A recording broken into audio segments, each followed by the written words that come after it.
We're so excited to welcome on to Theater and College Hoops a former forward for LSU and Morehead State, a man who was on Ben Howland's staff at Mississippi State before taking on an assistant and associate head coach roles at McNeese State, which preceded where he's at today.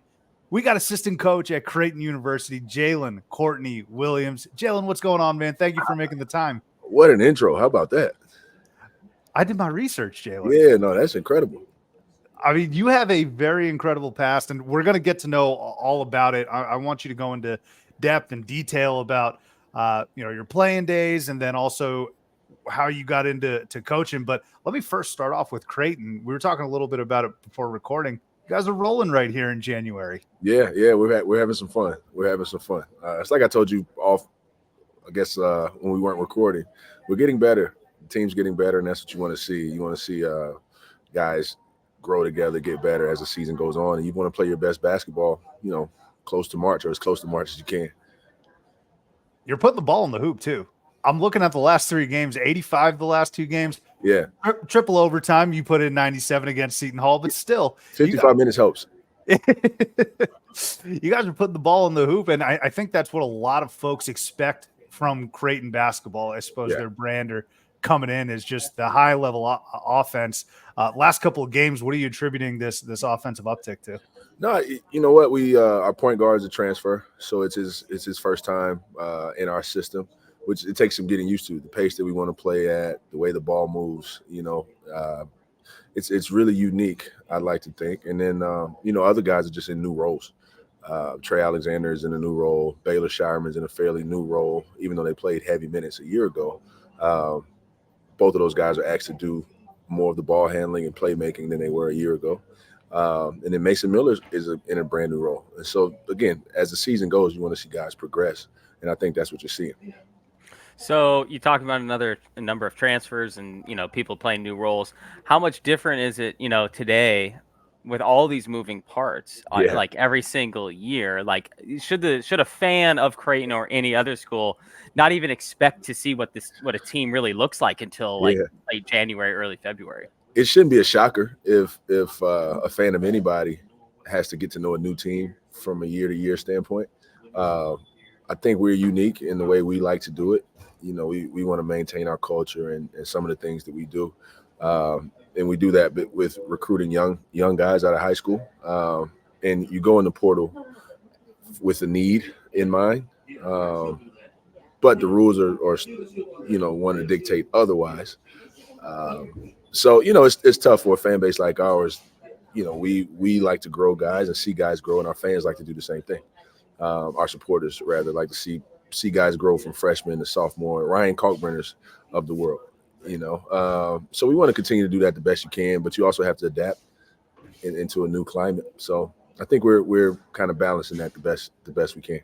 I'm so glad you mentioned all of the different personnel and the lineups, and Kalkbrenner especially. There are some names that we're going to really dive into, and you've been integral in their success and their growth as well. But I want to start first with you, Jalen, and give our audience a better understanding of who you are, where you come from, and your college basketball journey. So You're from Jackson, Mississippi, right? Mm-hmm. We don't get many high-level players like yourself, my man. So can you take us behind the curtains of the recruiting process, your decision to go to LSU? Take us through that. What was that like as a high schooler? Man, well, first of all, I would like to say I was probably the worst good basketball player in that space at the time. How do you define that? How do you define that? I'll explain that. Mississippi basketball comes in like stages and waves, right? So every 10 years you get a huge influx of talent for whatever reason. I can't really explain it. Before me, it was Al Jefferson and Monte Ellis and all those guys. And then it took a few years. And then all of a sudden you get LaQuentin Ross, who was the number 1 player in the country in my era. You get Rodney Hood, who, went to the NBA. Johnny O'Bryant played in the NBA, played with me at LSU. You get, a string of top 50 to 70 players that we, a lot of us went high major Division I basketball, and a lot of us went mid-major. You get Isaiah Cannon, again, went to Murray State, had a great career, went to the NBA. So I was probably the worst of that bunch. But we had a good time, man. And from there, went to LSU. was recruited by Trent Johnson and his staff. He was maybe 2 years removed from Stanford. He gets the LSU job, and LSU is where I wanted to go my whole life. I have a lot of family in Louisiana. LSU went to the Final Four in 2006, and that was like the biggest brand of basketball, close to me at the time. So I was fortunate enough to get recruited and to play there, and I played there with some of my best friends, Johnny O'Brien, as I mentioned, Andre Stringer, who was an AAU teammate of ours, Johnny and myself. And we all played on the same team in college. So how often do you get to do that? Did that for 3 years. From there, went to Morehead State for my last year of basketball under Sean Woods, and current head coach there, Preston Spradlin, was an assistant. And unfortunately, I was injured the entire time I was there. I had 6 total knee surgeries in college. So I spent a lot of time in the training room and not enough time on the basketball court, unfortunately. And just in that process, man, I fell into coaching. Kind of, it was a surprise to me. I had no plans on ever being a coach. But through those injuries, I just spent a lot of time, like I said, in the training room, but also in the coach's office, and just trying to give myself to my team the best way I could. And sometimes that was just through my voice, or through maybe I watched extra film or something like that. And I don't know, it just became the rest of my life. So, well, first off, you didn't need to bring up LeQuint Ross to us Arizona guys, because that's still 10 years later, still a sore subject, at least in my home. But so is there any point? Q was a bad boy, man. Q was a bad boy. Okay, man, I know. Okay, I know. He was great. I'm sorry. I got another one for you. Another name I didn't mention. Renardo Sidney was the number 1 player in the country as well. He was nasty. Yeah. Yeah. So I came out in the class of 2010. Renardo's class of 2009. LeQuentin was 2011. So in that span, man, we had a really high level of basketball being played in the state of Mississippi. Renardo Sidney was a guy. He was the real deal. He was the real deal. So, a guy like me, I was kind of like in the mix, but I wasn't him or LeQuentin, but I was in the mix. And no, it made for some really, really fun times in the state of Mississippi at the time. And nationally, we made a little noise nationally as well. And, again, you look back on those times and you think, like, wow, it's hard to even explain. You tell people all the time, like, man, we really had it going in Mississippi. But, again, I told you it comes in stages. As you fast forward, you get Malik Newman, who was the number 1 player in the world at a time as well. And so I was at Mississippi State with Malik and Quindary Witherspoon, who got drafted as well. They were in the same class. And, the rest is history, man. Dude, all these names just essentially define our lifetime as, all 3 of our adult lifespans of college basketball here. Exactly.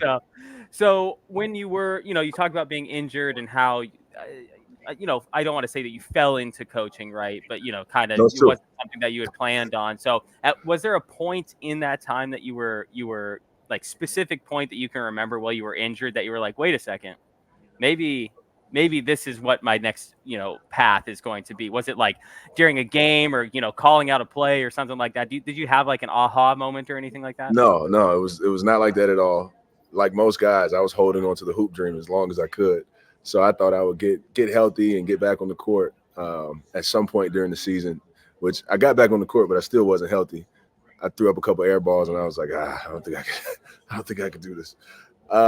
No, I attest that to just really good leaders. I think the best leaders create other leaders, and I've been fortunate enough to be around some really strong leaders and coaches, and they had a huge influence on me. And at a time where I didn't really know where to turn and pivot in my life, all of them, whether it be Trent Johnson and his staff, whether it be Johnny Jones and his staff, who I played for at LSU for 1 year.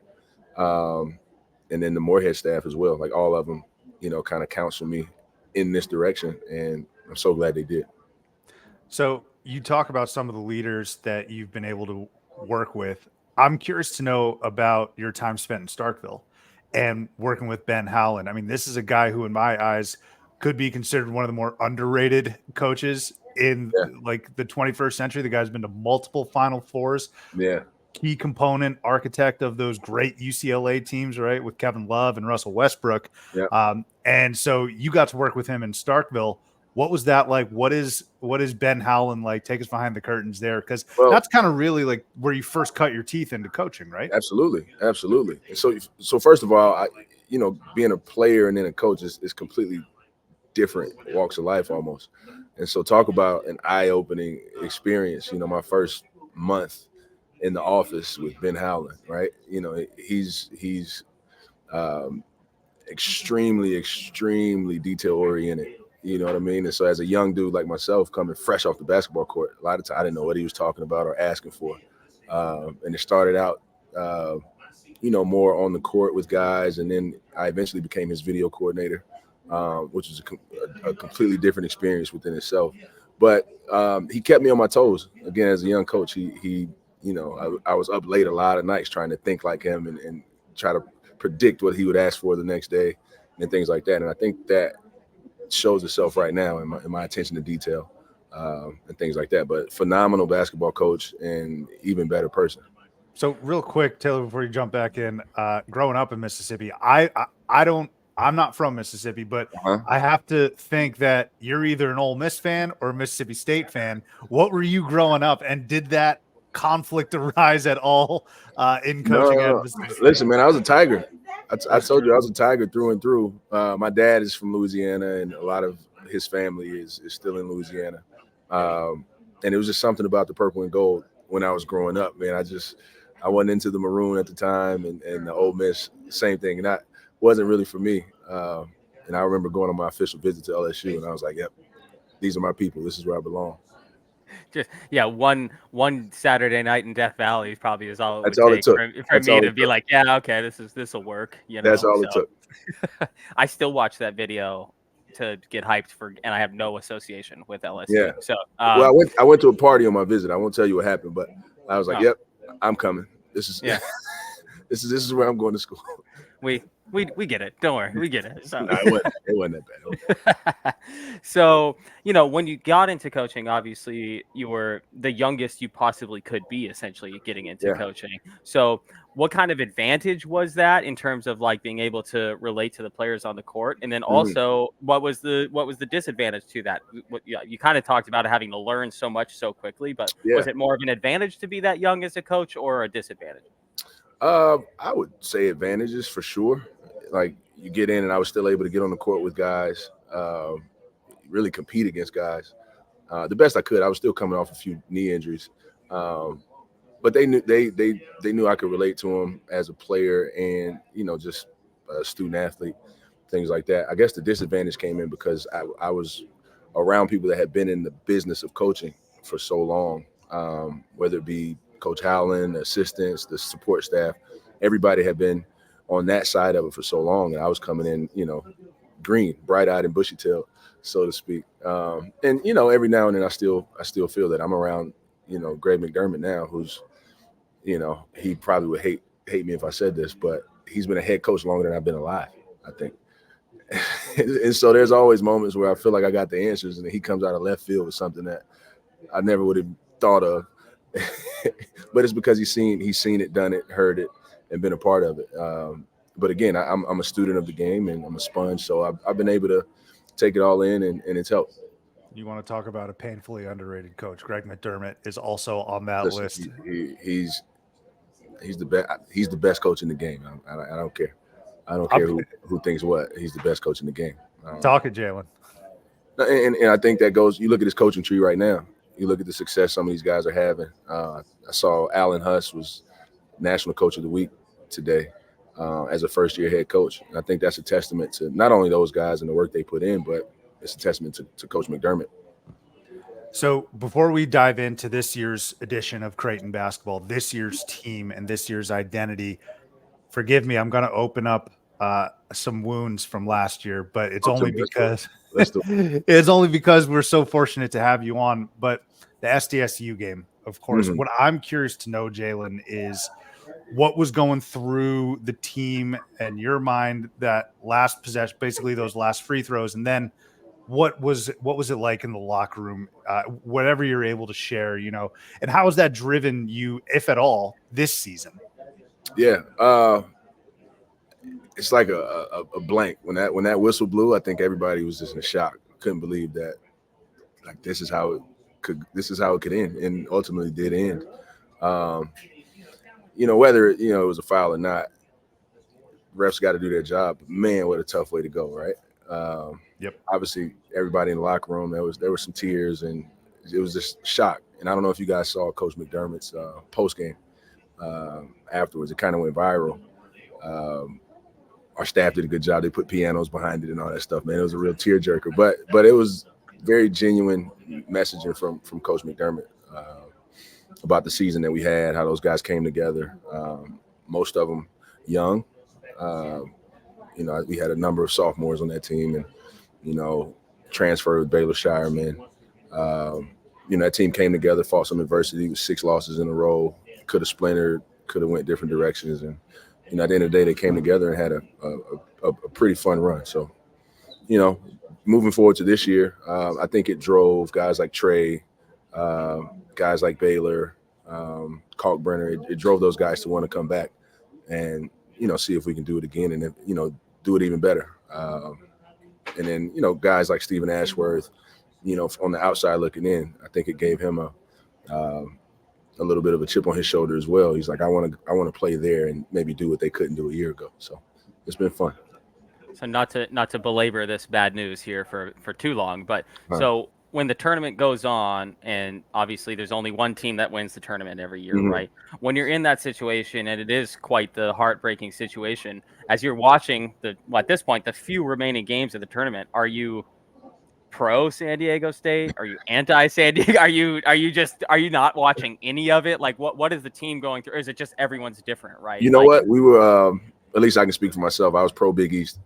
So you get guys that you've been to battle with in terms of UConn. You want to see them have success. And they ultimately did. And so I like to think that our odds would have risen had we made it that far. You get 2 Big East teams battling it out for the national championship. That would have been fun, but they ended up getting it done. So good for them. So in unpacking this a little bit more, and because of your elite playing days, and now you're a young star in the coaching space. I like how you say that. They weren't that elite, but all right, let's do it. Hey man, I'm impressed. Look, I only played 2 years of varsity ball. All right. And I'm over here hosting a podcast now. So I got a lot of respect for what you do. Let's talk about it. But in terms of being a player versus being a coach, you've been in the Big East now. I know you've had some nail biters and obviously a lot of tournament success. Player versus coach, what holds more butterflies for you, being on the court playing or on the sideline? Coaching for sure, because you come up with the game plan on this side of it, but you're kind of relying on everybody to do their jobs, and there's not much you can do other than yell at the top of your lungs. As a player, you at least you have some type of physical impact on the outcome, unless you're playing against, I don't know, Anthony Davis, and you don't have that much impact at all. That's part of my story. Yeah, that's one of the best college players ever. Yeah, exactly. But you have a good one. I'm sorry. But yeah, I mean, coaching for sure. But it's fun, man. It's fun, and I wouldn't change anything about it. So from reading your profiles and stuff, you have a couple kids, right? 3. Did I read that? 3. Yeah. Okay. Yeah. So I just had my first kid, right? And if your parents were anything like everybody else's parents, they were always like, well, just wait until you are a parent, right? Yeah. So what do you think about it? Well, I think it's great. 5 months old. We're doing wonderful. She's wonderful, Oh, right? Yeah. Congrats. It's been great. Thank you. But so when you became a coach, were you like, oh, maybe I treated my coaches a certain way as a player for years, and now I'm on the other side, and I'm like, oh shoot, maybe I should have. I text every one of them like, hey, I'm sorry. You were right. I was wrong. I'm an idiot. And a lot of them I'm really close to now, and we'll see each other on the road, and I'll just like go give them big hugs, because in hindsight's 2020, obviously. But all the things that they were trying to instill in us and in me, turns out they weren't wrong. Perspective is pretty funny. Yeah, it turns out all the film they watched, maybe they knew what they were talking about. Just a little bit. Just a little bit. Yeah. Let's talk a little bit about this year's team and some of the results. Man, a couple of weeks ago, you played an absolute thriller. When I first reached out to Jalen Taylor, I basically was like, yo, I'd love to have you come on. By the way, that game was insane. As a fan, I loved it. Of course, I'm talking about the triple overtime game at Seton Hall, who has been a very good team and a very strong team this year. Jalen, I'm curious to know, did you take anything about your team away from that triple overtime win? Like, was there something you learned about this program that maybe you didn't know coming into that game? Program, no, but this specific team, Sure. you saw that team's connection really, really shine. There were times where we thought we won the game and we didn't. There was times when we, all right, this game's probably over, and you lose it and you didn't, right? But that team showed real resiliency and connection, and the ability to have a short-term memory, whether good or bad, and just move on to the next play. I mean, it showed a lot of maturity and connection. That's what I would say stuck out.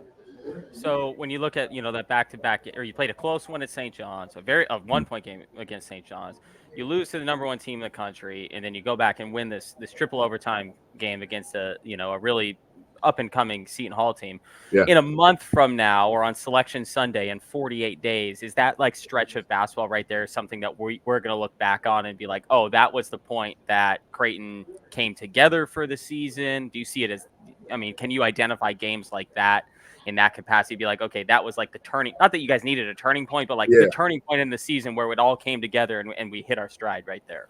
I guess from your perspective, that's easy to do. Look at games. I'd like to say we could look at practices on our end. Right. There's just been, I never thought we had a bad practice with this group, but there have been practices here lately where you could tell like the chemistry's really where it needs to be. Guys are completely locked in. You move past that triple overtime game and there's a quick turnaround for the next game, and you can't do as much the next day physically, so it's a mental day. But the way those guys took in the information in the scout report and brought it to the game floor, I would like to point to things like that. College basketball seasons, for guys like us who are just sitting on the couch not putting in the work like you guys, it can feel long but also compressed, right? And so I'm always curious to know, Jalen, you've been on sidelines now for a good bit to understand where and what you want to see from your program and your team during different parts of the season, right? Like, so in pre-Thanksgiving, I'm not expecting a team to play it at all world level. Yeah. Same thing with December. We're here in late January and February's coming around the corner. You don't necessarily, I can't imagine you want to see your team hit their ceiling right now, but right. What exactly in this juncture of the season are you looking for, and what you're looking to accomplish? And it can be on the practice court, it can be in games itself. Give us a better understanding of what you and your staff want to see from this team at this juncture of the season. Well, I'll start at the beginning, right? Like you said, you're not going to play your best basketball in November, but you want to see guys really going out and attempting to do what you preach every day and what you work on in practice. At this point, you hope to see real execution on both sides of the ball. You hope to see guys carry over scout reports into the games and start to really speak your language and really carry over what you do on a day-to-day basis. You can't control whether the ball goes in or not, but hopefully they're playing with big-time confidence. Hopefully everybody kind of understands what they bring to a team and they go out and try to execute their job. So right now, that's what you want to see more than anything. So is there anyone on this team, if we go back to the beginning of the year like we just did, is there anyone on this team specifically that's made a longer stride than anyone else? Anyone else that you've been like impressed with, that this guy's really taken this in more so? Yeah, it's easy call. It's Stephen Ashworth. He comes in from a really good Utah State team. They had a lot of success. He had a ton of success, and he comes in on this team. It's different. You're playing with, potential NBA guys on this team. Your shot selection, changes. The volume of shots change a little bit. Obviously, the competition level changes. And I'll tell you, and he knows this, at one point he was the worst defender, maybe on the court. And he's somehow transformed himself into one of the better defenders. Like, he's hard to take off the floor, and you can put him on other teams' best guard and feel good about it. Even you look back a game ago, Jalen Terry, I think he maybe hit 6 threes the game before ours. He couldn't even get one off in this last game. And that's a credit to Stephen Ashworth and, you know, how he's made the decision to be a big-time defender, and he's taken coaching and followed the scout report to a T, and his maturity to understand what he was maybe weak at, you know, at the beginning and make it a strength. Stephen Ashworth's emergence has been noticeable for sure. Yeah. I want to talk a little bit about Ryan Kalkbrenner, excuse me. Yeah. He is, so we have what we call Van Wilder guys, Jalen, and it's a term of endearment. What that means is that this is a guy that's seemingly been around forever. But Ryan Kalkbrenner, man, I see him taking nicks, cuts, bruises, gets battered, and I personally think he's a victim of his own size in the sense that he probably doesn't get as many calls as he should just because he's huge. And I remember that game against Seton Hall. I think he took one to the chops, and I just admire his toughness and how he's evolved as a player, not just a terrific defender, but now he's a real post presence. Can you talk? And I think you've been integral in that as well, Jalen. Can you talk a little bit about when you first got to Omaha, working with Ryan Kalkbrenner to where he is now, one of the best Big East players of the, like 5-7 years or so, I would say. Yeah, listen, you hit it on the head. First of all, like I tell people all the time when they ask me about his toughness, you're talking about a dude that's might have maybe missed 4 practices total in the time that I've been at Creighton. So yeah, he gets beat up and banged up, not only in games but in practice. And our style of play it asks a lot out of him on both sides of the ball. Man, he just keeps showing up. So I think that's real toughness and mental toughness to keep showing up every day. I can't take any credit for his development. I think his maturity and him making a decision of what kind of player he wanted to be, that's the biggest testament, you know, to him. I think he's one of the guys that I can say in my career, in terms of taking in information and applying it immediately, he's been one of the best that I've ever been around. You know, you can coach him on Monday, and whatever you tell him on Monday, when you see him Tuesday, it's a part of who he is. So guys like that get better quickly. He's one of the smartest basketball players I've been around. You know, his IQ is insane on either side, you know, and you're talking about that in a center. That's pretty unique, but he can quarterback defensive coverages. You know, he can spit them out and help other guys get to the right spots. And, you know, we send everything to him. He's got a tough job, and he keeps showing up. So now you guys go their whole career and never coach a Ryan Kalkbrenner. So I'm grateful that I've been in a position to coach him and help him, you know, however, you know, I've been able to help him. But he's done a lot for us, and he continues to do so. So bouncing off that, you know, after last year you lose Nemhard and Kaluma, you know, to high-level contributors.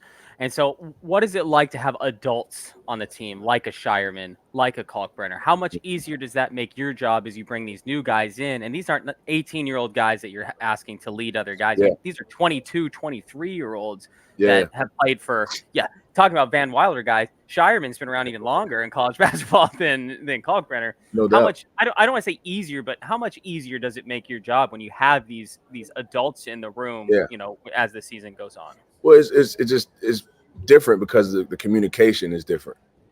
You know, it's one thing when you're talking about a freshman or a sophomore and you're trying to communicate roles and responsibilities to them. But guys like Baylor and Kalkbrenner, Trey, you know, even a new guy like Steven, he's been around the block a few times. You know, you watch the film, you tell him what you need from him, and those guys internalize the messages and try to go out and get it done. And the way they communicate with each other is unique. You know, we were the Baby Jays 2 years ago. That's what our fans used to call us, like the Baby Jays, you know, and now all of a sudden you have all this experience. It's different, man. Practice has been different. You hear their voices more than ever in our gym, at least more than you did in the last 2 years. So it's been really cool. It's been really cool. It's been unique for us, and maybe that happens more in the portal.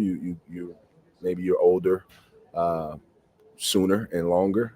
You know, maybe not. Like I said earlier, we want to do it more the traditional route than we do the portal. We want to kind of balance it the best you can. But this year's been really unique and fun.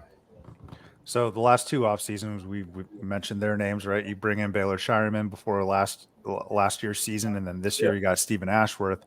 And I want to unpack a little bit about your thought regarding communication, right? So when you bring in these new guys that have excelled in other programs, but Creighton, like this team has been built on the backs of guys like Trey Alexander and also Ryan Kalkbrenner. In terms of that communication, when you're bringing in these new guys who can certainly be contributors, is there a sit down or a messaging of, hey, this is what we're about. We need you to do your best to contribute to that. Like, what is that part of the recruiting as well, making sure that they can fit into the greater scheme? Yeah, well, again, the Creighton, the way we play, I think, is unique, and you can't play like that without the right guys. And we try to identify guys that can play in our system. Coach says it all the time. It's nearly impossible to recruit a selfish person, and turn them into an unselfish player. So as we're out recruiting guys, we try to identify guys whose internal makeup kind of fits who we are and what we're about. And ultimately, our guys want to win. You know, Trey Alexander, Baylor, Ryan Kalkbrenner, those guys went to an Elite Eight, and you know, they came back hungry for more. So they wanted guys that could, you know, increase their probability to win. So it wasn't too many conversations of, hey guys, you know, we're going to bring in somebody to take a shot. No. These guys want to win. They want to compete, and they want to be around good players. And they're completely okay with sharing the spotlight and sharing the basketball and all those things. And I think that's what makes us, you know, us. So, you know, we're all the same age here. We've seen a lot of changes really in the time that we've been, well, you have been a little more focused on basketball in your life than maybe Subi and I have, right? But in our lifespan of college basketball fans, right, we've seen the game change a ton since 2007, 2008. Yeah. In terms of how, you know, which plays are run, who you're recruiting, why you're recruiting them, all that type of stuff. So in terms of from when you were a recruit and you had, you know, you were in the prime of the one and done era, essentially, that like 08 to 2015 range, right? Mm-hmm. And I don't really think you can win in college basketball anymore with a bunch of one and dones. So, you know, you talk about how Creighton wants to develop some younger guys and, you know, go the more traditional route. So, I mean, how do you feel about one and dones and recruiting those type of guys versus guys that you need to develop now and turn into like the next Ryan Kalkbrenner that's going to be at the school for 3-4 years?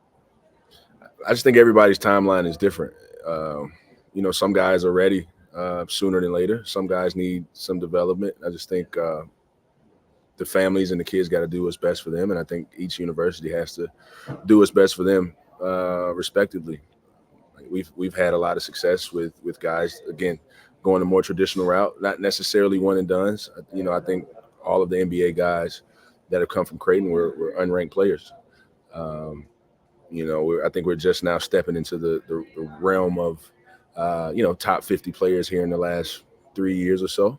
You know, I think this crop of guys has potential NBA players on it as well. But, you know, we've had success with, you know, guys that weren't necessarily highly touted. And, you know, we want to just continue finding the right guys for us, whether you're one and done or whether you're a no-star. That stuff doesn't matter in the grand scheme. So. You talk about the right guys for you. There's a specific 5 that I want to talk about real quick because I was doing a bit of research here, Jalen. And this is one of the most efficient lineups in the entire country. Trey Alexander, Stephen Ashworth, Ryan Kalkbrenner, Mason Miller, Baylor Shireman. Yeah. That is such an efficient, by the numbers, a super efficient 5. Why? Well, you mentioned a handful of guys that can all stretch the floor and really shoot it.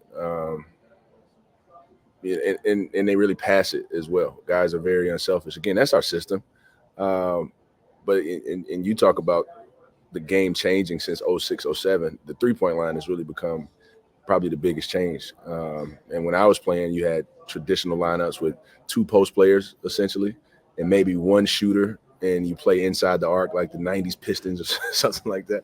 Well, I think Coach McDermott was one of the first to embrace the change of the game, and you saw that with his son Doug, and you know their ability to shoot it on that team, and they shot it early, they shot it often, they shot long ones, And that's been a consistent theme of ours over the last 14 years that Mac's been at Creighton.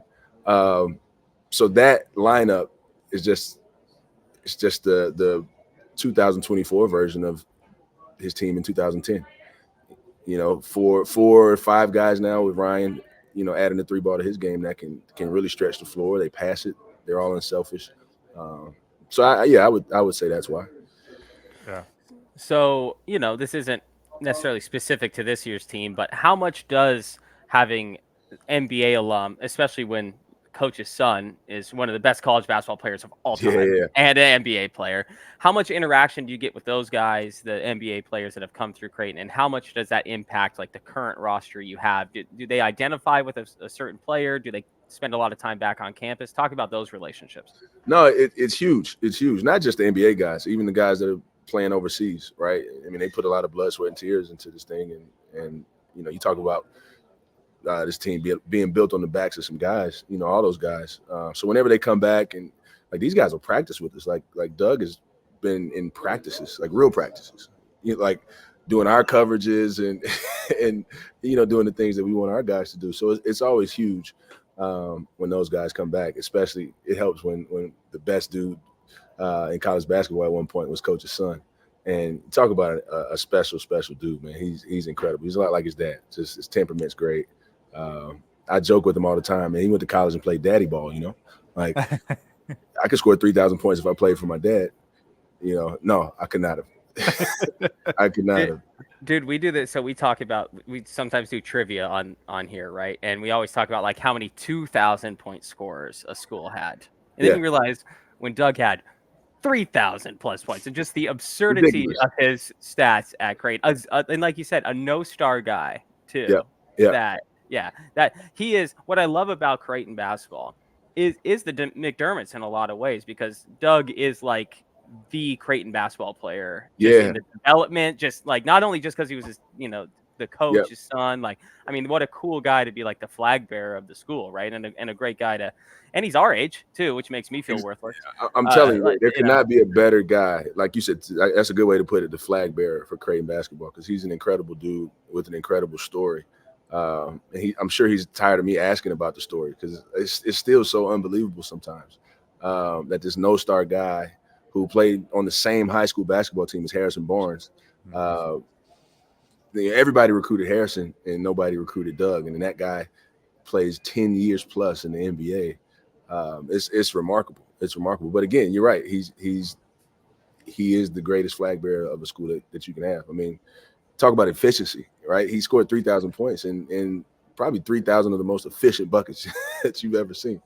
And that's who we've been and who we want to remain. Dougie did it with those big old sleeves too. That was another different era in college basketball. The big tees, big shorts, wristbands.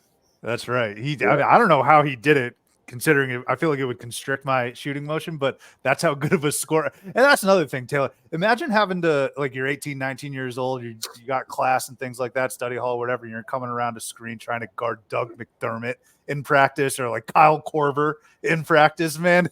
That's got to be really cool. But at the same time, like, good Lord, give me a break. I'll tell you what I respect about a dude like Doug. And I'm sure he's been like this his whole career. I think guys would walk in, and it happens to us now. Guys watch us warm up, and guys would walk in and say, "Where's the 30-point a game guy? Where's he at? Him? Not him. No way." And then he would bust them up. I respect that. Make them believers, man. Make them believers. Let me go back to the shorts and t-shirts just for a second here.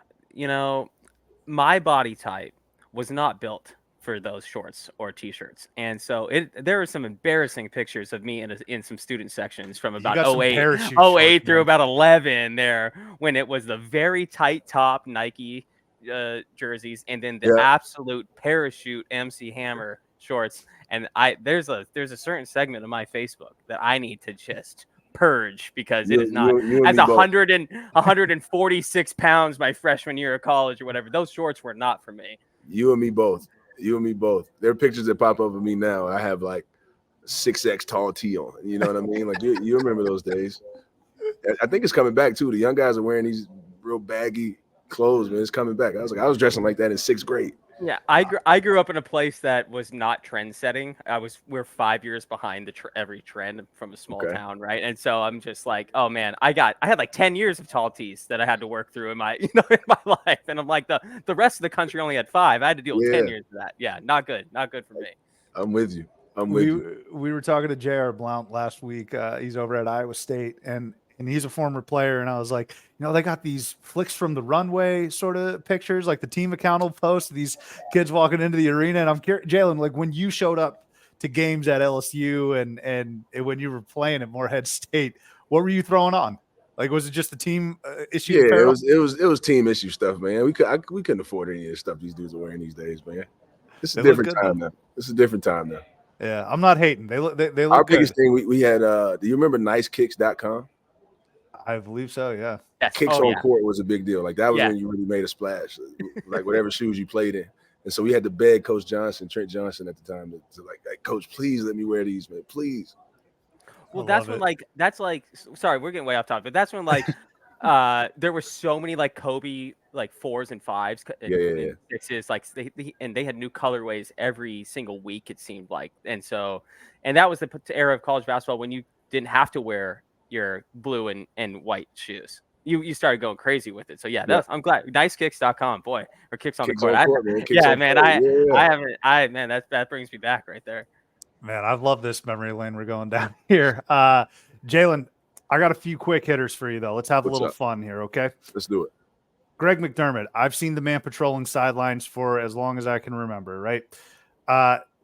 Tell us a little bit about him off the court, though. What are some things that the public probably doesn't get to see about Greg McDermott? What are some things you want to share about him off court? I'll just say he's funny, man. He's quick wit. And like he's this massive dude, and he's quiet, kind of, but then like when he gets going, he's a hilarious individual.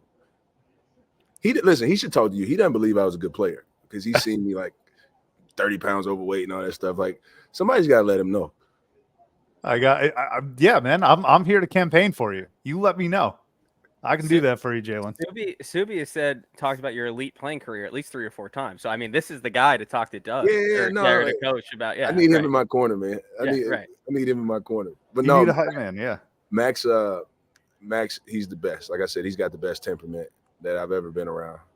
He's so poised and patient with his guys. I think one of the biggest compliments I think I've given him, and he was a little bit taken back by it when I gave it to him. I just told him, I said, you coach everybody in the program as if it's your son. Like everybody, with that type of patience, with that type of confidence. And I think that's why our guys play with so much freedom and confidence, and they really enjoy it. The culture he's built there in Omaha is super impressive. Like, Taylor, do you know a time with Creighton basketball before Doug McDermott? I almost don't. Like, I think Doug McDermott, Creighton, Doug McDermott. I mean, my mom lived in Omaha for 2 years growing up, so that would be about that would be my only reference point right there.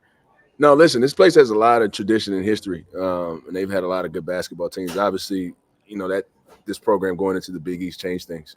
It made it a national brand, and we're still working that direction. Like when I got here, I was making calls. I'm like, do you realize what's happened here? And a lot of people, didn't know.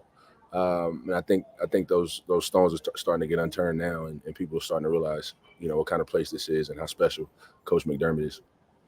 You have called Mississippi home, and now Nebraska is home. Yep. Talk to me, compare and contrast those two states for me. Biggest difference is the weather. Like, it was negative 20 or so last week or something like that, right? And the first time I experienced something like that, I almost FaceTime Mac and said, "Hey, man, I'm done. You didn't tell me about this stuff." But year 3 now is normal. I think it's 35 out. It feels like South Beach. So that's the biggest difference. But, Southern hospitality, I thought was only in the South. But in the Midwest, man, these people they're great. Like my family, they've embraced me and my wife and my 3 girls in a way that it feels like we've been here forever and can't imagine, being anywhere else. It looks. I mean, it looks like the hospitality is a real deal. Because are you in like a corner booth dedicated strictly to Jalen Courtney-Williams here? No, Wherever you're coming it's to us not from. It's not that kind of deal, man. Not that kind of deal. Don't do that. Don't do that. Go back to your playing days, even coaching. Actually, toughest place to play. Toughest place to play when I was a player. And if there's a specific game or moment, would love to hear that story too. No, I'm just gonna say I played in Rep Arena one time, and I swear they went up 20 as soon as the ball got tipped up. It was ridiculous. that was the national championship team. It was like as soon as the ball went up, down 20. You slipped up a little. You said something about AD. Was there like a particular play where you're like, golly, this guy is good? No, he blocked my shot 3 times somehow. I don't know how he did it. I think he blocked a layup. He blocked a 3 ball, and he was nowhere near me. Both, it was 2 times. He was nowhere near me either time. So, it's always cool to look back and think like, wow, you shared a stage, so to speak. I was there with guys that'll go down as some of the greatest, players to play the game. So that's always cool.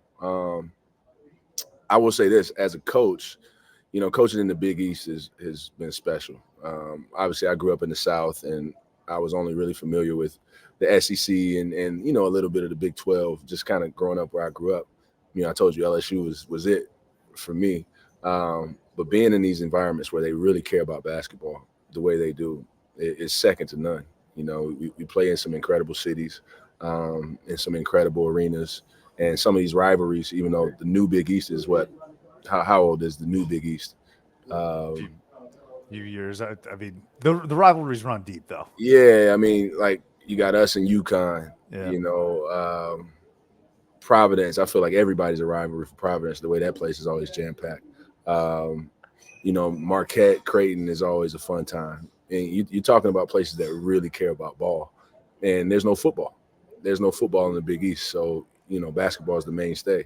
And that was new for me. That was new for me as a player and coach. You know it. I was in the South the whole time, and people like ball. People like their ball for sure, but they love their football. And I'm not mad at it. But being in the Big East, man, has been special. I mean, MSG for the Big East tournament has to be something else. It gets no better. It gets no better. I believe it. I mean, we're having a little fun here, but I do want your honest opinion about something that is relatively serious, especially with coaches and looking out for the safety of their players. Court storming seems to always be a topic every single year, but this past week, it's become a very hot topic. Where do you land on court storms? Because you're coaching a team where have you gotten stormed on before? I'm assuming you have. I have not gotten stormed on before. Okay. I have not gotten stormed on before. Listen, I will say this. It's a part of the tradition of the game. Obviously, you don't want to see anybody get hurt, and you want to protect both the fans and the players the best you can. But, I mean, what's a good game without a storm, That's right. I like hearing that. Hey, Taylor, and confirm this for me, Jalen. You went to Provine High School, right? Yes. You're a graduate. You know who else is, Taylor? Who else went to what's the high school? Provine High School? Provine High School. The Provine High School. Excuse me. I forgot the B. Who else went there? Do I get a hint to not drag this along for too long? This will be fun. He's a music guy. He's a rapper. You ever seen the Chevy with the Wait. Wow. Rapper, producer. Yep. I'm selling him short. Not with the butterfly doors. Don't get like me, Did you ever cross paths with David Banner? David Banner. Were you able to ever cross paths with him? I think I saw him at like a YMCA one time playing ball when I was younger. But you don't go too many days in a row without hearing his name some kind of way or hearing his music. So shout out to David Banner. And, Provine's had a lot of guys. I think Fred Smoot played in the NFL, went to Provine. Justin Reed, God rest his soul, played at Ole Miss and played in the NBA for a little while. Provine's had some guys, and Jackson, Mississippi's had some guys as well. So, hey, how about that, man? David Banner. I had to bring it up. I almost think the Fred Smoot reference is it's almost crazier to me. We talked about underrated guys. Fred Smoot, underrated guy in the NFL. Come on, man. That's what we produce. We produce dudes that just get it done, man. Let me tell you something, man. When I reached out to you and I was doing the features, I was like, I can't wait to cut through all the college basketball and Creighton questions so I can get to David Banner and we can talk about him. Have you ever seen a Chevy with yeah. There you go. That's got to be your walkout, your team's walkout song, Creighton's walkout song. How do we get Coach McDermott to I don't know if that's his style. Maybe I'll get him one day. Jalen, this has been amazing and such a blast. The stories and the details you've shared have been awesome. Do me a favor, though. This is my last question and segment that I do with all of my guests. It's called Bring Them Up on Stage. Is there anyone that you can recommend in the college basketball space, player, coach, whatever it is, reporter, I don't know, who would be kind enough to jump on here like you were, share some stories, and deal with my nagging texts like you were? Two people, and they both have a similar affiliation. One is Austin Clonch. He's an assistant coach at Alabama, former head coach of Nichols, who I had some battles with when I was at McNeese. But he's a great dude and a close friend of mine. Tavon Sadler, who's the current head coach of Nichols. He's the youngest head coach in the country at 28 years old. He played at Nichols 4 years ago. I think he was a player at Nichols 4 years ago, maybe 5 if I'm not mistaken, and now he's the current head coach and he's crushing it. 3 people actually. Corey McCray is associate head coach over at Florida, who I worked with at Mississippi State, who's also a great friend and mentor of mine. So yeah, those 3 guys would be great. They'll have a lot of fun. I appreciate it, Jalen. I might tug on your shirt to get in contact with them. We were lucky to have. I appreciate it, man. This was a blast. We'll say hello. Hello. Who we got in the back there? Too bad you're not here enjoying the cigars. we got to make a trip out there next time, all right? There you go. My treat. Jalen Courtney-Williams, this was a real blast. Thank you again. Best of luck this upcoming week. We will be in touch, and, of course, we'll be looking at you guys as we enter March. Thanks, man. Awesome. This was awesome. Thank you. Thank you. You're listening to Theater and College Hoops. I am Subi. I got TD, my guy, Taylor Damel, back with me for this episode. We are brought to you by Belly Up Media. Go download, subscribe, rate, and review us on whichever device it is that you use. Your college hooper of the day, we're going to go with Ethan Raggy, former Creighton Blue Jay. Had to pull him out for this. That's right, Big East fans, Jay fans, Creighton fans. Get up. We got an awesome interview when we're talking everything Creighton later this episode with one of your own. So stay tuned for that.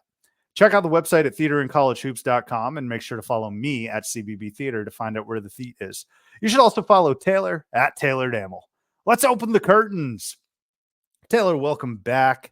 Super Bowl is set. So this means this upcoming week is all college hoops, baby. This is really when folks are like, okay, there's, maybe I'm not ready for the NBA just yet.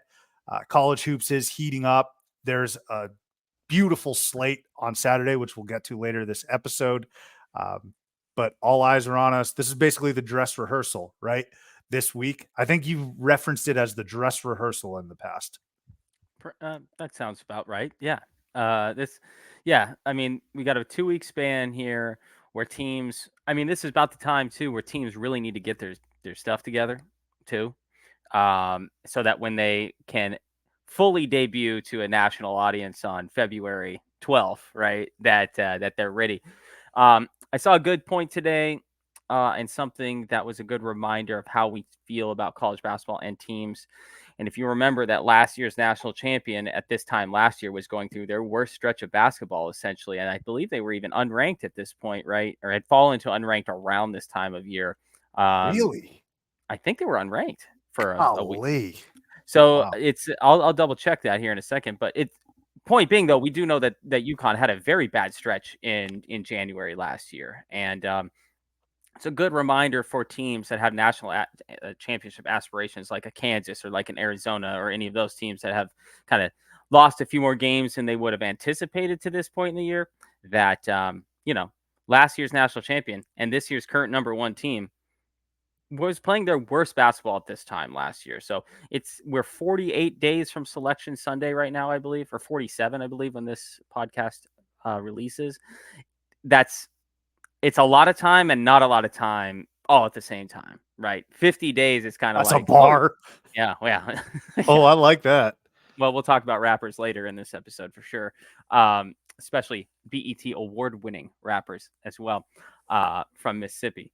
But it's just important to remember that there is enough time, right? There is enough time, especially if your team has shown signs and an ability to play that, a good brand of basketball. There is still time left. Now, if we're having this discussion in 3 weeks, it's a different discussion. Then let's just put it that way. What's my cutoff date, man? What do I always say? What, Valentine's Day? It's Valentine's Day. So yeah, cuffing season. The basketball season is just a cuffing season. It's all it is. I mean, if you are stinky, there are some teams where I'll make a broad brush claim. I think it's pretty obvious. And gosh, if it wasn't for their history and their pedigree, I would say Michigan State is just a broad brush. They're not going to do anything.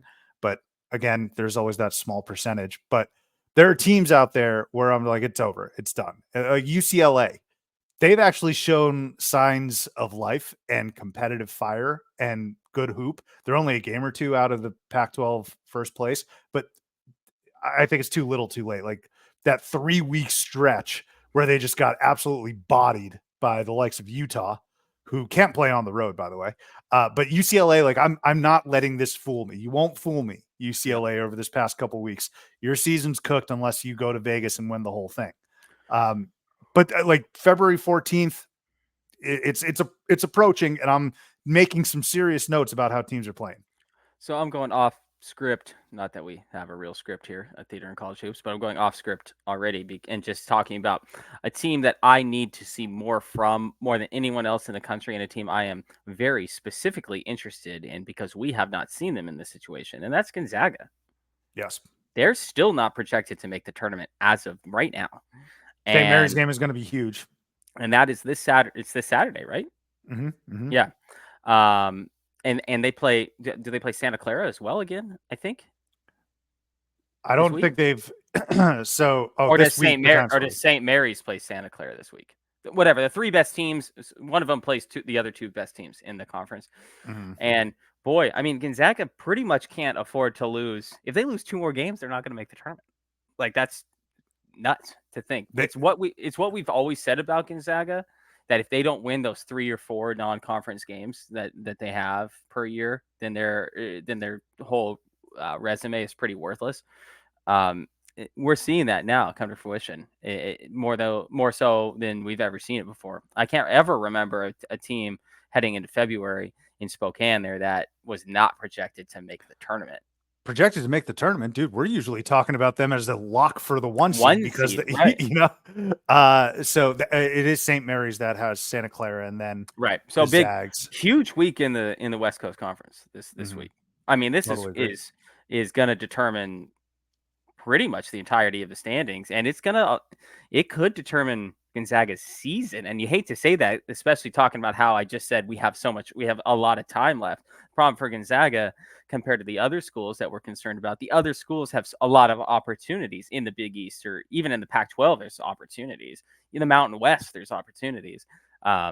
Gonzaga, they got like 2 opportunities left this year, and especially if they lose those 2 games, then they're completely screwed. They will have to win the conference tournament, which they will, because this is so dumb. Right. Like that would not shock. But the thing is that I wouldn't take Gonzaga to go far, very, very far. No, absolutely. You know what I mean? Like you'd make it, you keep it up for streak purposes, but they don't have dudes. They don't have Jalen Suggs, like the likes even of Kevin Pangos, Chet Holmgren, Drew Timme. Like those are dudes. Nembhard just hasn't been the guy he was expected to be. We talk about him a little bit later in this episode as well. I mean, he's not bad, but he didn't take a step up by any means. Anton Watson's good, but he can't. I don't know if he can. Like we're used to seeing NBA studs, like right. Pro players. Yeah, or if not NBA guys, at least like all American borderline guys, all conference type of guys. We don't even really have that. We have nobody on this team that's like, oh yeah, they're an outside chance of being like a third team All-American or anything like that. Like that's not, this team doesn't possess that. Anyway, that's a team that I'm definitely looking for. That's got to be. Am I wrong in saying that to me is the number one team I'm focused on over this next couple of weeks here between now and Valentine's Day that will have to show me more or show everybody more to even be able to make the tournament. They got to be the biggest name. I mean, Michigan State, like you said, is kind of in the same boat. But they could win 6 in a row in the Big Ten and be like, oh, well, look at that. They're already a 7 seed. Like the opportunities just aren't going to be there for Gonzaga. So you mentioned Nembhard, and you mentioned that we talk about him a little later in this episode. That is because we were so fortunate and lucky to have onto the program assistant coach at Creighton University, Jalen Courtney-Williams. This was a real blast. I had a lot of fun talking with Jalen. We sat down with him to talk about Creighton and their tremendous run here in January. Their only loss is to the defending national champs in UConn. We talk a little bit about their triple overtime thriller against Seton Hall and really dive into Jalen's background, a guy from Mississippi who went to LSU and then Morehead State and then returned to Starkville as part of Ben Howland's staff, and then went to McNeese State, right, in Lake Charles. And then now he's up at Omaha doing tremendous work for Doug McDermott and that staff. And Creighton's obviously experienced a ton of success over the last couple seasons. I gas him up. Jalen's he's a very modest individual, but his playing days were really good. His coaching is directly correlating with Creighton's success. So this was a lot of fun. And of course, you mentioned a rapper, TD. I don't want to give that away, actually. You got to listen to the end of the interview as to who we're bringing up. But this was a great interview. And Creighton fans, I know you're going to be excited for this one. We do talk a little bit about SDSU, so prep yourselves. But without any further delay, I want to get you to this interview with assistant coach for the Creighton Blue Jays, Jalen Courtney-Williams. Okay, I want to thank Jalen again for jumping on. Had a lot of fun sharing his insights, his stories. I think the talk about personnel for Creighton was very interesting. His work with Ryan Kalkbrenner, and then why that lineup that we mentioned. And again, that lineup is Trey Alexander, Stephen Ashworth, Ryan Kalkbrenner, Mason Miller, and Baylor Shireman. I loved getting his answer as to why it was such an effective and efficient lineup. Jalen Courtney-Williams is just a ton of fun, funny guy, and we're rooting for his success. That was awesome. He was a great interview. It is really funny. And I know we've had a number of these guys on lately. And it just kind of shows where we're at in our lives when we're interviewing coaches that are our age, right? And I know that I've missed several of the recent interviews, which you've been crushing it, by the way.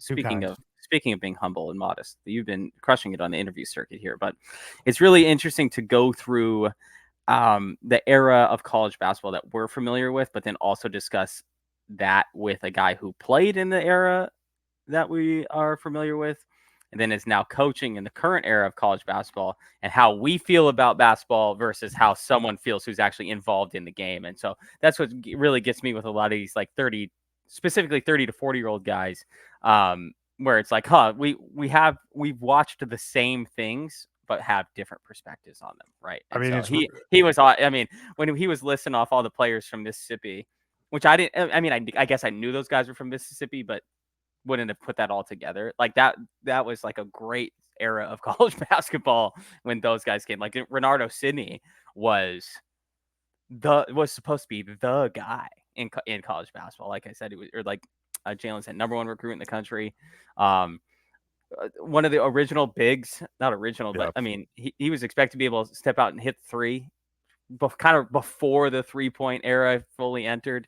It was a great interview. But even some of the names like Monte Ellis, which is really deep. We talk a little Fred Smoot. And you're right, Taylor, just talking with these guys, and he's over here like, yeah, man, it's crazy. This one time I played Anthony Davis, like Anthony freaking Davis, a top 75 player ever to pick up a basketball. And yeah, he shared a stage with AD. It was a lot of fun chatting with Jalen, and very encouraging stuff for Creighton, right? I mentioned that January has been a very kind month to them. And Jalen talks a little bit about what he wants to see at this juncture of the season for the Jays. And let's see how February unfolds for them in the Big East. We're definitely going to be looking forward to that. Taylor, let's get out of here on some segments. How about some Damn Dimes? The big fella still hot. Let's recap last time you gave us some picks. St. Peter's -7 didn't hit for some reason. That was actually kind of shocking. Western Kentucky -6.5 does hit. And by the way, St. Peter's lost to Rider. Western Kentucky covered 6.5 against FIU, and Oregon covered -8.5 against ASU, bringing Taylor to 18, 15, and 3. We're just stacking winning weeks. You are, not me, you.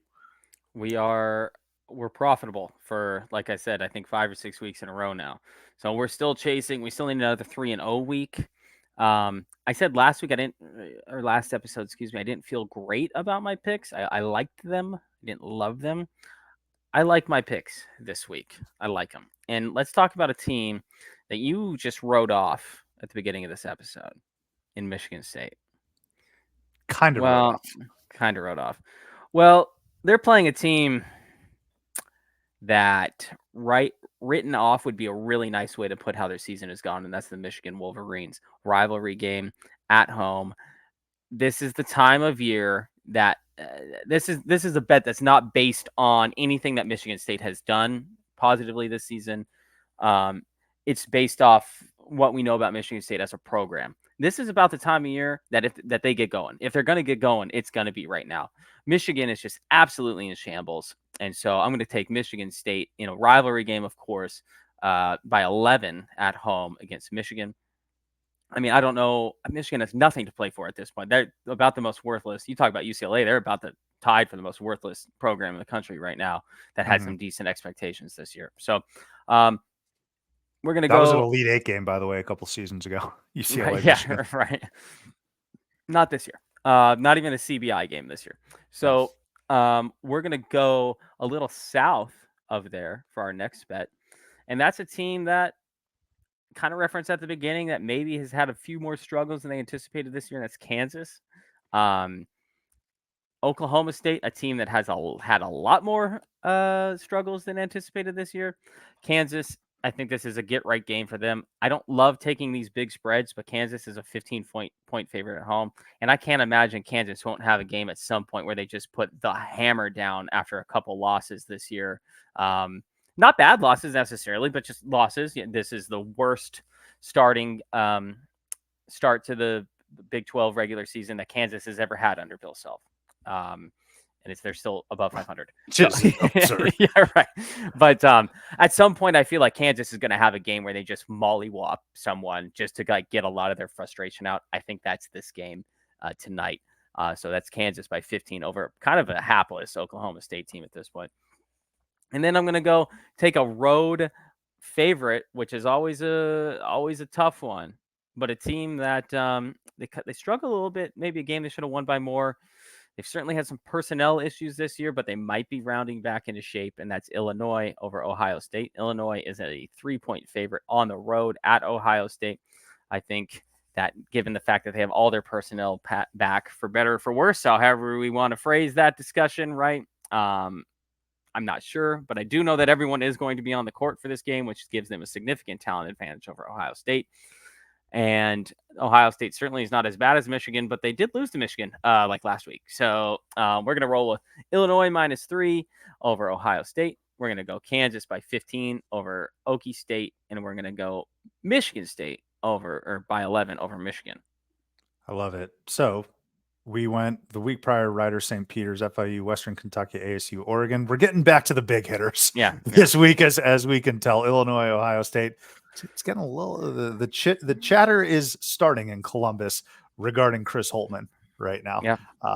I think people are kind of saying like, all right, we're done with the Ryan Day slander after he's bringing in everyone, and this is the upcoming year. But they're like, okay, what's going on with basketball now? Because ever since they got upset by Oral Roberts, Ohio State has not looked good whatsoever, and that's now a couple seasons ago.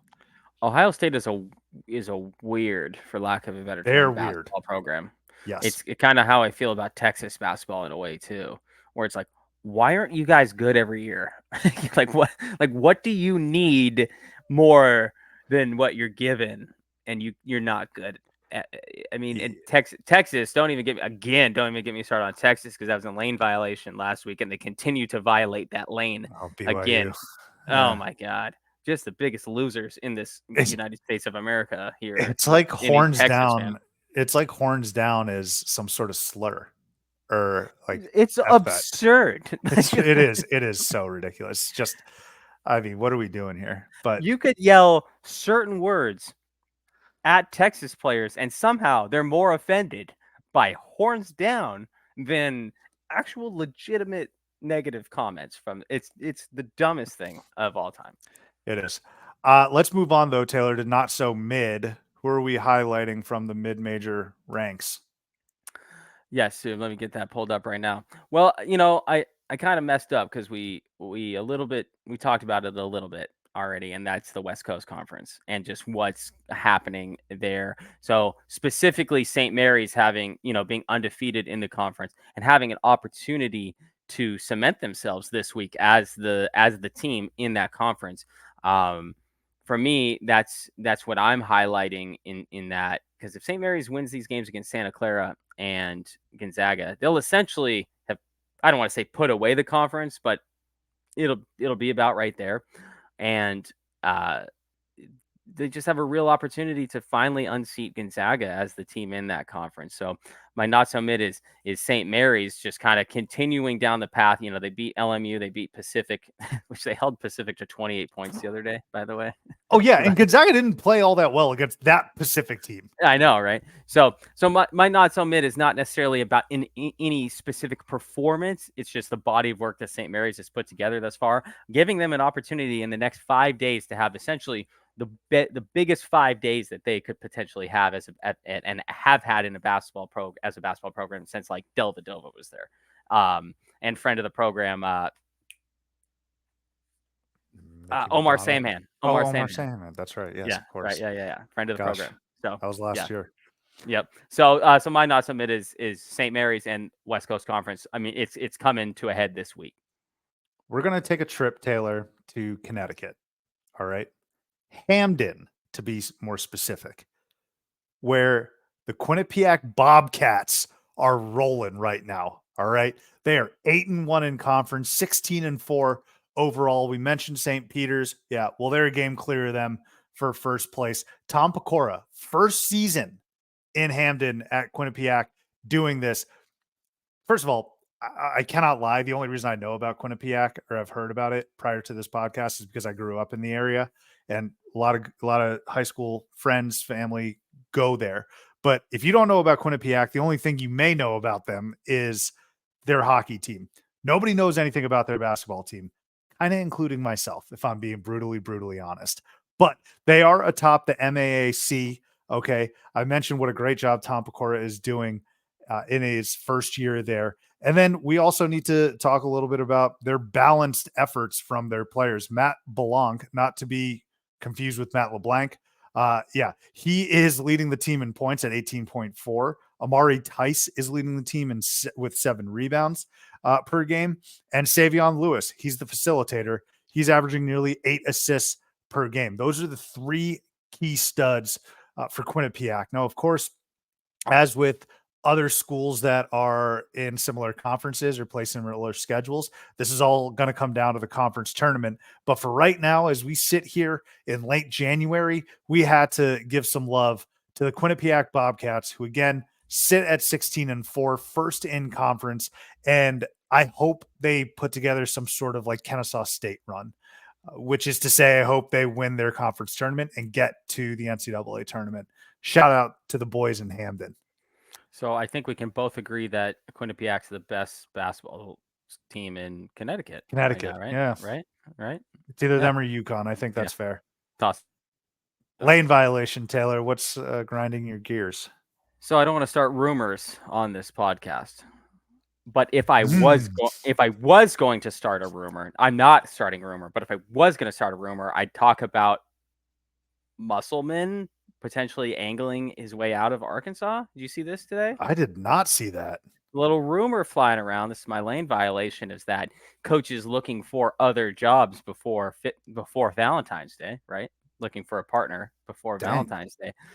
Apparently, and again, this is all just unsubstantiated. I can't back any of this up, but apparently, Muss is potentially angling his way out of Arkansas, and maybe has sent some inquiries to two maroon and gold teams in this country, one in the north in Minnesota and one in the south here near me at ASU. So really interesting to see how what's at play already for a guy like Musselman, who's probably, where do we rank him as a coach currently? He's a top 10, top 15 coach. I remember top 10, top 10, 15. Like he's been to 2 straight Elite Eights. I'm saying 10 seems like a lot. Okay, sure. Yeah. All right. I don't know many other folks that have that kind of resume recently. Okay, true. I'll give you that. I'm not going to put him top 10, but he's a better coach than maybe what the Arkansas program is I guess where I'm going with this. But the two schools that he's looking at aren't necessarily better than Arkansas. So no, they're just not. think it's interesting when you have rumors like this come out during a season. I know they're having a struggle of a season, but if you're a coach, you can't let this stuff come out during a year. So that's what my lane violation is. Come on, man. We got to keep things wrapped up a little more, because we still got, as I said, 47 days at least in left in this college basketball regular season. Keep it together a little bit. My lane violation is for Keyshawn Johnson's technical foul in the Arizona-Oregon game. I was watching at a bar, Taylor. Absurd. So dumb. I mean, just so annoying. Like I'm watching at a bar, so I don't have much audio. I see Caleb Love throw down a vicious dunk, momentum shifting dunk, a dunk that, if you're not a robot, moved you in some way as a fan, but certainly as a player. So what does Keyshawn Johnson do? He does a little head tap, because it was on your freaking head, whoever that Oregon defender was. And that warranted a technical foul. And so Oregon shoots 2 free throws, which they hit. And then Jermaine Couisnard hits some ridiculous 3-quarter shot that it can only happen to Arizona. And the halftime lead would have been 14 or so, and it got trimmed to 7 as a result of that technical foul. It's just so bad. And I'm so tired of having to come up here and blame refs for not letting kids have fun. It's not even letting them have fun, like showing emotion, right? How can you play this game if you're like the Kawhi Leonard shot when he's going up for a layup and his face is just completely stone-faced? Kawhi Leonard's the only person on earth who can do that, all right? For the rest of them, when a huge dunk happens on the road, you let the guy celebrate a little bit, even if it's not harming him. Like Keyshawn Johnson's not shoving anyone. He's not taunting anyone that bad. He's not saying anything. So that's my lane violation. And for having to be at the bar with having no audio, I'm literally over here being like, did Caleb Love get a tech because he was chirping at the fans? And both are absurd. The fact that this resulted in a technical foul is nothing short of garbage. So I want to make sure that ref hears how bad I think he is. And this is just an epidemic all across college basketball. You do something that moves the needle for you emotionally, and you can't celebrate accordingly. Otherwise, it's a technical foul. So annoying. So I don't want to steal your lane violation, but since we're on Oregon and their missteps, so that was the first sellout at Oregon in 6 years, by the way. A team that went to the Final Four like 6 years ago, right? Like, so that's weird. 7 years ago. And then they honored the Fiesta Bowl football winning team in Oregon there, and so they made an entire section in the student section for the football team. Well, they all left after they got honored, which is hilarious. And then when they honored the team, it was when they had them all come onto the court when Oregon center got hurt and was on the ground. Whatever his name is, I can't remember his name. Yeah, Biddle. Yeah, so he gets hurt. Altman's on the court hugging his player as he just suffered like a season-ending injury. And then they try and bring Oregon's football team onto the court. This isn't funny. Sorry. They try and bring Oregon's football team onto the court to razz everybody up, right? Well, a guy just like tore his ACL laying on the court crying. It was like just a comedy of errors as it related to how Oregon students, the players, and the fans all interacted with each other during that game. So that would be its own lane violation right there. Hilarious that like all 100 members of the football team just bailed after they got leaving a massive section of the student section just empty. Kind of hilarious. Yeah, very, very much planned on purpose to do it when Arizona came and, rally the team. And it probably was loud in there, but yeah, Oregon football, Dan Lanning, I can't imagine cares too much. Bo Nix, I don't think they care. But getting back to that technical, disgusting. I hated it so much, but I got that out of my system. Taylor, finish us up on some positivity, your easy layup for this week. Well, something that's near and dear to my heart, Sub, and that's Fordham and Duquesne basketball. And really more so it's about that they had dollar beer night at Fordham versus Duquesne. And we're talking about full legitimate cans of beer, not just like like an 8-ounce pour or something like that. So shout out to Duquesne specifically for dollar beer night against a powerhouse in Fordham, of course. So I don't think there's anyone in the country who can't get behind supporting a dollar beer night at a college basketball game. I love that. I hope those kids have a blast. My easy layup, Taylor, is the Saturday slate. I referenced it earlier this episode, but my goodness, the games that are scheduled, it's a perfect storm for getting eyes on college basketball because there's no football this weekend.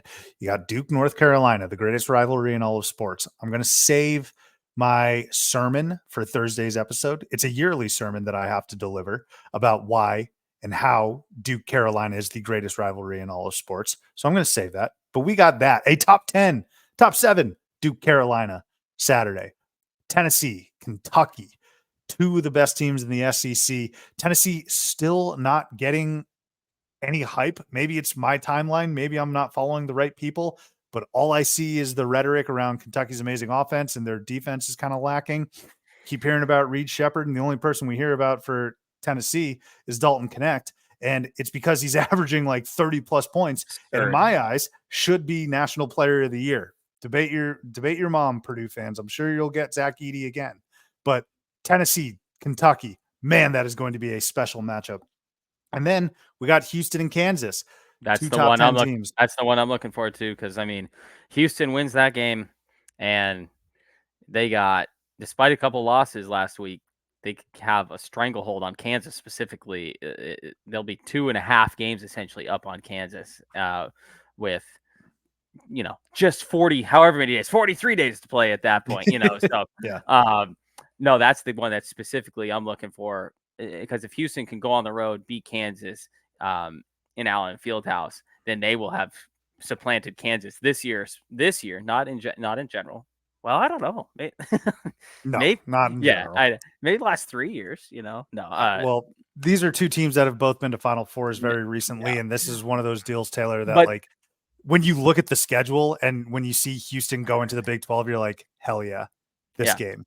No, this is the one, and it's both teams have maybe lost a game or two more than they would have liked to this year, but it still doesn't make this game any less big because it still will probably be the deciding game. Or one of the two deciding games that decides the Big 12 this year. So that's the one I'm specifically looking forward to. Duke, North Carolina, great. That's a one-off type of game for me. Houston, Kansas is the one that I'm legitimately looking forward to most. I think the one I'm looking to most is Vols Cats, Tennessee, Kentucky, but this is actually a close second. Purdue, Wisconsin. That's a top 6 matchup. I could absolutely see Purdue. Wisconsin's not that good. Wisconsin's not the 6th best team in the country. Look, man, let's see. They lost by 185 points in Tucson like a month ago. Like they're not the 6th best team in the country. So fine, but I don't want to see them in March. Actually, did you see Big Cat tweeting about that? He was like, "Do Arizona fans want to see us in March?" Absolutely not. No, I do not. I despite what happened in December. But Purdue, Wisconsin is going to be a really good game. I think it's going to be competitive. It's going to be a Big Ten brawl. You mentioned St. Mary's, Gonzaga, and then let's not forget about TCU and Texas Tech. big tournament implications here for TCU, I think specifically. Texas Tech, baby. What I tell you about Grant McCasland, they're really hot right now. Now, are they the best team of the Big 12? I don't think so.